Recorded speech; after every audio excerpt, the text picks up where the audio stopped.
دہشت گرد ایک ایسے نوجوان کی داستان جس سے بچپن میں جائیداد، عیش و آرام، اپنوں کا پیار، رشتے چھین لیے گئے۔ حالات کے چنگل میں پھنس کر وہ جرائم کی دنیا میں داخل ہوا۔ محب وطن ہوتے ہوئے ملک دشمن قرار دیا گیا۔ انڈیا گیا تو قدم قدم پر موت نے گھیرا، مگر اس نے انڈیا میں انڈیا کی بینڈ بجائے رکھی۔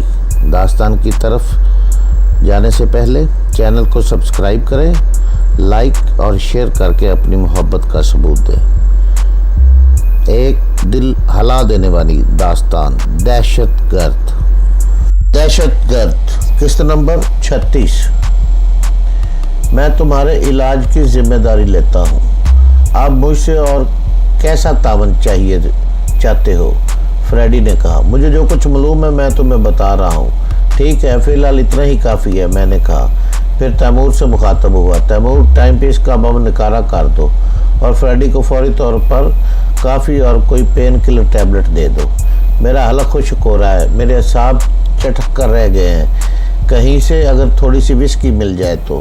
سوری پارٹنر، میں نے جواب دیا۔ ہم میں سے کوئی بھی وسکی کا عادی نہیں ہے، اس لیے فوری طور پر تمہاری یہ خواہش پوری نہیں ہو سکتی۔ ہاں، بعد میں تمہیں وسکی منگوا دوں گا۔ ممکن ہے گلوریا پیتی ہو، اس نے کہا۔ ایک آدھ پیگ تو اسے سے بھی مل جائے گا۔ تم کیا مجھ سے واقف نہیں ہو؟ گلوریا نے کہا۔ میں تفریح موڈ میں ہوتی ہوں تو ضرور پی لیتی ہوں، مگر عادی نہیں ہوں۔ میں تمہیں شام تک منگوا دوں گا، میں نے اسے تسلی دی۔ اس دوران میں تیمور سیڑھیاں چڑھ کے ٹائم پیس اتار کر لے گیا۔ جوناتھن کا طریقہ کار کیا ہے؟ میں نے پوچھا۔ میں آئی جی صاحب کو قتل کی کوشش ناکام بنانا چاہتا ہوں۔ طریقہ کار بھی وہ خود ہی طے کرتا ہے، سارے فیصلے وہ فوری کرتا ہے۔ خاصا سرکش آدمی ہے۔ سینڈیکیٹ نے مجھے محض اس لیے ٹیم کا لیڈر بنایا ہے کہ میں ہر کام بہت سوچ سمجھ کر کرتا ہوں، ورنہ جوناتھن ہر طرح سے مجھ سے سینئر ہے۔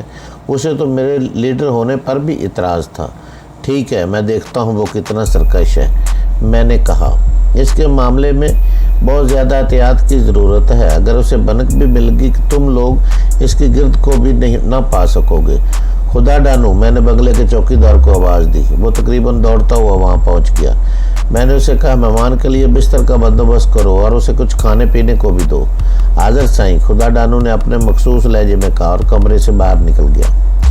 ہم لوگ بھی کمرے سے باہر نکل آئے۔ دوسرے کمرے میں بیٹھ کر ہم اس بات پر غور کرنے لگے کہ اس نئی صورتحال سے کیسے نمٹا جائے اور جوناتھن کو کیسے روکا جائے۔ وہ ایک معروف 5 اسٹار ہوٹل میں مقیم تھا۔ اسے وہاں سے نکالنا کوئی آسان کام نہیں تھا۔ یوں بھی پولیس میری تلاش میں تھی۔ نہ صرف پولیس بلکہ بعض کے آدمی بھی پاگلوں کی طرح مجھے تلاش کر رہے تھے۔ پھر میرے ذہن میں ایک اور خیال آیا۔ میں کسی کی نظروں میں آئے بغیر بھی تو آئی جی صاحب کی حفاظت کر سکتا تھا۔ ٹیلی فون ڈائریکٹری سے اس کا فون نمبر بھی مل سکتا تھا اور ایڈریس بھی۔ میری سمجھ میں ایک بات نہیں آ رہی تھی۔ تیمور نے مجھے چونکا دیا۔ آخر آئی جی صاحب دشمنوں کا ہدف کیوں ہیں؟ شاید تم اخبار نہیں پڑھتے، میں نے کہا۔ پہلی بات تو یہ کہ یہ آئی جی صاحب نے سیاست میں حصہ لینے کا نہ صرف اعلان کیا ہے بلکہ ایک بڑی سیاسی پارٹی میں شمولیت بھی اختیار کر لی ہے۔ جو گزشتہ حکومت کے دور میں سندھ کے آئی جی صاحب تھے، ان لوگوں کے بارے میں بہت کچھ جانتے ہیں۔ وہ اس قسم کے بیانات بھی دے چکے ہیں کہ وقت آنے پر ان سب کے چہرے سے نقاب ہٹا دوں گا۔ ان کے پاس یقیناً ایسے ٹھوس ثبوت موجود ہیں جس کی وجہ سے مخالفین بکھلا گئے ہیں۔ 6 مہینے بعد ملک میں عام انتخابات ہونے والے ہیں۔ اس صورتحال میں اگر آئی جی صاحب ان حقائق کو منظر عام پر لے آئے تو ان کے مخالف بیشتر امیدواروں کی ضمانتیں تک ضبط ہو جائیں گی۔ پھر تو آئی جی صاحب کو ضرور قتل کرائیں گے، تیمور نے کہا، اور ہم ضرور اس کی حفاظت کریں گے۔ چلو اب کہیں سے آئی جی صاحب کو فون کرتے ہیں، معلوم تو ہو کہ ان کی مصروفیات کیا ہیں، وہ گھر سے کس وقت نکلتے ہیں اور ریٹائر ہونے کے بعد وہ کیا کر رہے ہیں۔ میں نے علی مراد اور خدا ڈانو کو وہیں چھوڑا اور انہیں تاکید کی کہ قیدی کی نگرانی کرنا۔ اول تو وہ فرار ہونے کی پوزیشن میں نہیں، مگر وہ مضبوط قوت ارادی کا مالک ہے، بھاگنے کی کوشش تو کر سکتا ہے۔ وہاں سے قریب ترین آبادی بھی تقریباً 8 کلومیٹر دور تھی۔ میں نے تیمور اور گلوریا کو ساتھ لیا اور کسی پبلک ٹیلی فون کی تلاش میں آبادی کی طرف روانہ ہو گئے۔ ایک PCO کے سامنے میں نے تیمور سے گاڑی روکنے کو کہا اور ان دونوں کو گاڑی میں چھوڑ کر PCO میں داخل ہو گیا۔ میں نے ٹیلی فون ڈائریکٹری سے ان کا ایڈریس ایک کاغذ پر نوٹ کیا اور آپریٹر سے IG صاحب کا فون نمبر ملانے کو کہا۔ دوسری طرف کوئی بچہ بول رہا تھا۔ بچہ بھی اتنا چھوٹا تھا کہ اس کی کوئی بات میری سمجھ میں نہیں آ رہی تھی۔ پھر کسی خاتون نے فون اس سے لے لیا۔ ہیلو، میں نے اتلمکان اپنی آواز کو باوقار لہجہ بنانے کی کوشش کی۔ میں SP گلزار خان بول رہا ہوں۔ میں نے دانستہ جھوٹ بولا۔ میں جانتا تھا کہ SP گلزار خان کرائم برانچ سے تعلق رکھتا ہے۔ IG صاحب اس کا نام سن کر ضرور بات کر لیں گے، ورنہ ممکن تھا کہ وہ سرے سے ہی انکار کر دیتے۔ بات نہ کرنا چاہیں تو بڑے لوگ گھر میں ہوتے ہوئے بھی موجود نہیں ہوتے، یا باتھ روم میں ہوتے ہیں، سو رہے ہوتے ہیں، یا کسی مہمان سے گفتگو میں مصروف ہوتے ہیں۔ فوری طور پر میرے ذہن میں SP گلزار خان کا نام ہی آیا تھا۔ اس کی شہرت اچھی نہیں تھی۔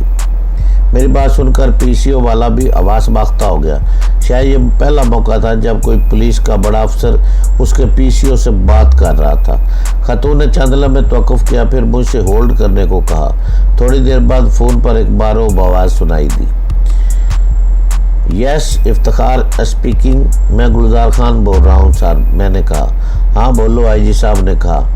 انہیں ریٹائر ہوئے 2 سال ہو چکے تھے، مگر ابھی تک اس کے لہجے میں وہی کڑک تھی۔ مجھے آپ سے ایک بہت ضروری بات کرنا ہے، میں نے کہا۔ ہاں بولو، میں سن رہا ہوں۔ IG صاحب کے لہجے میں بیزاری تھی۔ کیا کرائم برانچ نے میرے خلاف کوئی مقدمہ قائم کر دیا ہے؟ ایسی کوئی بات نہیں ہے سر، میں نے جلدی سے کہا، مگر وہ بات بہت اہم ہے، میں فون پر نہیں کر سکتا۔ کیوں نہیں کر سکتے بھائی؟ IG صاحب نے کہا۔ کیا میرا فون ٹیپ کیا جا رہا ہے؟ مجھے یہی اندیشہ ہے سر، میں نے بات بڑھاتے ہوئے کہا۔ میں آپ سے ملنا چاہتا ہوں، تو کل صبح 8 بجے کے بعد کسی بھی وقت آ جاؤ۔ 8 بجے سے پہلے آنا، میں لنچ کے بعد ایک بہت ضروری کام کے لیے میں نے جانا ہے۔ کل نہیں سر، میں نے کہا، کل تو بہت دیر ہو جائے گی، میں آج ہی آپ سے ملنا چاہتا ہوں۔ آج تو ممکن نہیں۔ IG صاحب کا لہجہ اسی طرح برقرار تھا۔ آج میرے گھر میں کچھ دوستوں کی پارٹی ہے۔ موقع پر میں کوئی ایسی بات نہیں سننا چاہتا جو مجھے گراں گزرے۔ تم کل آ جاؤ، مگر فون کر کے آنا۔ اس سے پہلے کہ میں کچھ کہتا انہوں نے سلسلہ منقطع کر دیا۔ میں نے جیب سے پیسے نکالے اور PCO والے کی طرف بڑھا دیے۔ رہنے دے سر، اس نے جلدی سے کہا۔ اب پیسے لینے کو دل نہیں چاہ رہا تھا۔ کیوں بھائی؟ میں نے سخت لہجے میں کہا۔ یہ میں کوئی محتاج یا معذور نظر آ رہا ہوں؟ یہ بات نہیں ہے سر، بس یہ میری خوشی ہے کہ میں نے کہا سیدھی طرح پیسے رکھ لو، اب میرے پاس زیادہ وقت نہیں ہے۔ اس نے گڑبڑا کر مجھے دیکھا، پھر میرے تیور دے کر جلدی سے نوٹ میرے ہاتھ سے لے لیے اور بقیہ پیسے مجھے دیتے ہوئے بولا، سر اگر زحمت نہ ہو تو آپ کے لیے ٹھنڈا منگا لوں، بہت شکریہ۔ میں نے اس مرتبہ نرم لہجے میں کہا، ابھی تو میں جلدی میں ہوں، پھر کبھی سے۔ یہ کہہ کر میں PCO سے باہر نکل آیا۔ گلوریا اور تیمور دونوں بے چینی سے میرے منتظر تھے۔ گلوریا نے چھوٹتے ہی پوچھا، کیا ہوا؟ میں نے مختصر ان لوگوں کو بتایا کہ فی الحال IG صاحب کا ارادہ گھر سے باہر نکلنے کا نہیں ہے۔ ان کے گھر میں آج پارٹی ہے۔ اس موقع پر جوناتھن انہیں قتل کرنے کی جرات نہیں کرے گا۔ ممکن ہے پارٹی میں پولیس کے اعلیٰ افسران بھی موجود ہوں۔ ایسا ہوا تو ان لوگوں کے ساتھ گارڈ بھی ہوں گے۔ اس قسم کی تقریبات میں تو قاتل کو اپنا کام کرنے کا موقع ملتا ہے۔ IG صاحب آج ہی خطرے میں ہیں، پھر کیا کیا جائے؟ ان کے گھر کی نگرانی کی جائے، اور اگر جوناتھن مہمانوں میں شامل ہوا تو کیا کر لو گے تم؟ گلوریا نے طنز کیا۔ اگر ایسا ہے تو پھر بہت مشکل ہو جائے گی، میں نے تشویش زدہ لہجے میں کہا۔ پھر گلوریا سے پوچھا، تم جوناتھن کو پہچانتی ہو؟ میں نے اس کا نام تو سنا ہے، مگر دیکھنے کا اتفاق کبھی نہیں ہوا، گلوریا نے کہا۔ ایسا کرو، میں نے کچھ سوچتے ہوئے کہا، تم جوناتھن کے ہوٹل چلی جاؤ، پھر وہیں سے اس کا تعاقب کرو اور دیکھو وہ کہاں جاتا ہے۔ ٹرانسمیٹر پر ہم سے رابطہ رکھنا۔ اگر جوناتھن نے گلوریا کو پہچان لیا تو تیمور نے کہا، یہ رسک تو ہمیں مول لینا ہی پڑے گا۔ میں نے جواب دیا، تم علی مراد کے ساتھ جانا، میں اور تیمور IG صاحب کے بنگلے کی نگرانی کریں گے۔ میں اکیلی ہی جاؤں گی، علی مراد بھلا کیا کر سکے گا؟ گلوریا نے چڑھ کر کہا۔ میں جوناتھن سے خوفزدہ نہیں ہوں۔ بات خوفزدہ ہونے کی نہیں ہے، کسی بھی خطرے کی صورت میں علی مراد تمہاری مدد تو کر سکے گا۔ اس کا نشانہ بہترین ہے، گاڑی طوفانی رفتار سے ڈرائیو کرتا ہے اور میں بھی یہ سب کچھ جانتی ہوں۔ گلوریا نے میری بات کاٹ دی۔ ٹھیک ہے، میں علی مراد کے ساتھ چلی جاؤں گی۔ میرا خیال ہے کہ تم اس جین شرٹ کے بدلے شلوار سوٹ پہن لو، ساری باندھ لو۔ جوناتھن اگر تمہیں پہچانتا بھی ہوا تو پہلی نظر میں نہیں پہچان پائے گا۔ میں نے اس وقت علی مراد کو روانہ کر دیا تاکہ وہ گلوریا کے لیے شلوار سوٹ اور چپل لا سکے۔ اس کے جانے کے بعد میں ایک مرتبہ پھر فریڈی کے پاس چلا گیا۔ خدا ڈاروں نے شاید اسے کوئی پین کلر ٹیبلٹ کھلا دی تھی۔ اس کی حالت پہلے مقابلے میں لاکھ درجے بہتر تھی۔ میں نے اس سے پوچھا، تم اپنے جن ساتھیوں کی نشاندہی کی ہے وہ انہی ناموں سے اس ہوٹل میں مقیم ہیں؟ ہاں، وہ انہی ناموں سے وہاں ٹھہرے ہوئے ہیں، فریڈی نے بتایا۔ کمروں کے نمبر بھی وہی ہیں جو میں نے لکھوائے ہیں۔ ایک بات میری سمجھ میں نہیں آئی، میں نے پوچھا، تم نے اتنی سچائی سے سب کچھ ہمیں کیوں بتایا؟ تم اگر زبان نہ کھولتے تو زیادہ سے زیادہ کیا ہوتا؟ یہی نہ کہ ہم تمہیں ہلاک کر دیتے؟ یہ سوال بہت دیر سے میرے ذہن میں سے اٹکا ہوا تھا۔ تمہیں شاید اندازہ نہیں ہے کہ سینڈیکیٹ کے بڑے اپنے معذور ہو جانے والے کارکنوں کے ساتھ کیا سلوک کرتے ہیں۔ اس کے ہونٹوں پر پھیکی سی مسکراہٹ نمودار ہوئی۔ ایسے لوگوں کو وہ گولی مار دیتے ہیں۔ معذور آدمی کا اس گینگ میں کیا کام؟ اسے زندہ اس لیے نہیں چھوڑتے کہ سینڈیکیٹ سے نکلنے کے بعد وہ ان کے لیے کوئی خطرہ نہ بن جائے۔ میں نے سوچا جب مجھے مرنا ہی ہے تو ان میں سے کچھ لوگوں کو ساتھ ہی کیوں نہ لے مروں۔ میں نے اس لیے ایسے بہت سے لوگوں کو اپنی آنکھوں سے مرتے دیکھا ہے۔ میں نے بالکل آخری وقت میں یہ فیصلہ کیا کہ تمہیں سب کچھ بتا دوں۔ وقتی طور پر اس ٹائم پیس بم سے واقعی خوفزدہ ہو گیا تھا۔ پھر میں نے سوچا مرتے مرتے ان لوگوں کو کچھ نقصان ہی پہنچا جاؤں جو صرف اچھے وقت کے ساتھی ہوتے ہیں، برے وقت میں انسان سے زندہ رہنے کا حق بھی چھین لیتے ہیں۔ جب موت چند قدم کے فاصلے پر کھڑی ہو اور انسان معذور اور بے بس بھی ہو تو اسے بہت کچھ یاد آنے لگتا ہے، اپنے گناہ اور زیادتیاں، دوسروں کے رویے، گزری ہوئی زندگی کا ایک ایک واقعہ آنکھوں کے سامنے آ جاتا ہے۔ میں نے اگر سچ بولنے کا فیصلہ کیا تو کیا غلط کیا؟ یہی گلوریا کے ساتھ بھی ہوا ہے۔ اسے تو کسی نے صفائی کا موقع دیے بغیر قتل کا حکم جاری کر دیا تھا۔ میں نے کہا، ایک بات اور سن لو، فریڈی نے کہا، گلوریا بھی میری ہٹ لسٹ پر تھی۔ انہیں بھی اندازہ تھا کہ گلوریا جو آسانی سے قابو میں نہیں آئے گی، اس لیے انہوں نے کئی اور لوگوں کو بھی اس کام پر مأمور کیا تھا وہ گلوریا کا خاتمہ کر دیں، مگر اب مجھے اندازہ ہو رہا ہے کہ گلوریا عام عورت نہیں، اسے قتل کرنے کے لیے بہت زیادہ ذہانت کی ضرورت ہے۔ پھر اگر تم بیچ میں نہ کود پڑتے تو شاید اب تک گلوریا کا کام تمام ہو چکا ہوتا۔ وہ لوگ میرے پیچھے کیوں پڑے ہیں؟ حالانکہ میں تو اتنا اہم آدمی بھی نہیں ہوں، میں نے ہنس کر کہا۔ تمہاری موت کا فیصلہ تو مقامی چیف نے کیا تھا۔ تم نے شاید کسی موقع پر اسے ڈبل کراس کرنے کی کوشش کی ہوگی۔ فریڈی مسکرایا تو مجھے بھی اس کی شکل بہت بھیانک لگی۔ ان لوگوں کو اندازہ ہی نہیں تھا کہ تم ان کے لیے اتنا بڑا خطرہ بن جاؤ گے، ورنہ گلوریا سے پہلے وہ تمہیں ختم کر دیتے۔ اب لوگ تم سے بھی اتنے ہی خوفزدہ ہیں جتنے گلوریا سے۔ میں کچھ دیر اس کے ساتھ بیٹھا باتیں کرتا رہا، پھر اٹھ کر دوسرے کمرے میں آ گیا۔ گلوریا دری پر لیٹی سو رہی تھی، تیمور جانے کہاں تھا۔ تھوڑی دیر بعد باہر گاڑی رکنے کی آواز آئی تو میں سمجھ گیا کہ علی مراد واپس آ گیا ہے۔ میرا اندازہ درست تھا، وہ علی مراد ہی تھا۔ اس کے ہاتھوں میں شاپنگ بیگز تھے۔ یہ تم کیا پوری مارکیٹ اٹھا لائے ہو؟ میں نے ہنس کر پوچھا۔ میری آواز سے گلوریا بھی اٹھ گئی۔ علی مراد نے کہا، سائیں، میں نے بہت سی ایسی چیزیں بھی خرید لی ہیں جو ہمارے کام آ سکتی ہیں۔ پھر اس نے شاپنگ بیگ میں سے سامان نکالنا شروع کر دیا۔ اس میں 2 زنانہ شلوار سوٹ تھے اور بہت سی چیزیں تھیں، ہیئر کلر تھے، مختلف لوشن تھے اور اس طرح کی دوسری چیزیں تھیں۔ علی مراد کی ذہانت پر حیران رہ گیا تھا میں۔ اس نے ہنس کر کہا، اتنے حیران نہ ہو سائیں، آپ شاید بھول گئے ہیں کہ میں جانتا ہوں علی مراد، تم پڑھے لکھے آدمی ہو۔ حیرانی تو مجھے اس بات کی ہے کہ ان سب چیزوں کا خیال مجھے کیوں نہیں آیا۔